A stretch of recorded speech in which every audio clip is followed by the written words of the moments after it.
This is Ann Beeson, the Executive Director of the Center for Public Policy Priorities.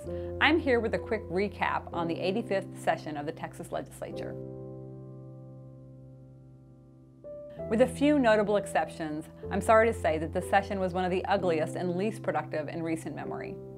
Lawmakers spent too much time crafting hateful responses to manufactured problems like so-called sanctuary cities and which bathrooms transgender Texans use, instead of focusing on the real challenges facing our state. So let's talk about what happened, what didn't, and what it means for Texans.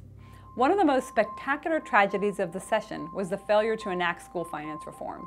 The House worked hard to craft a reasonable plan, but zealots in the Senate stripped the bill of most of its funding and poisoned it with vouchers that would use state dollars to subsidize private school tuition, a compromise the House wisely rejected. And there was a lot of rhetoric about the importance of pre-K, but ultimately the legislature provided no new funding and instead passed a mandate that will force schools to use existing funds to pay for pre-K. At the same time, the Senate was refusing to pay the state's fair share of public school funding, the real way to control property taxes. It was pushing hard to limit the ability of local governments to raise the revenue they need.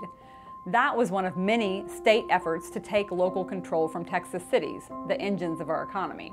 In June, Governor Abbott called a special session of the Texas Legislature to address 20 items, including school finance and vouchers, as well as a misguided second attempt to limit local government's ability to raise revenue. Another casualty of the session was Texas's reputation for sensible immigration policies. Immigrants became the targets of fear-mongering and bias, even though the Texas economy depends on their valuable contributions. Despite hours of testimony against the bill from law enforcement, local officials, educators, and faith leaders, the legislature passed SB 4, a Show Me Your Papers law that will force immigrants and mixed-status families into the shadows, threatening public safety and the Texas economy. Now let's talk about the state budget, one of the most important bills the legislature passes each session. Unfortunately, the state continued its record of underinvesting in healthcare, education, and other critical services, despite our state's growing population and changing needs.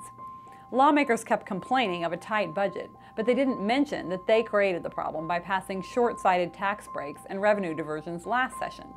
And this session, they left billions of dollars sitting in the state's rainy day fund, a foolish policy that threatens our future prosperity.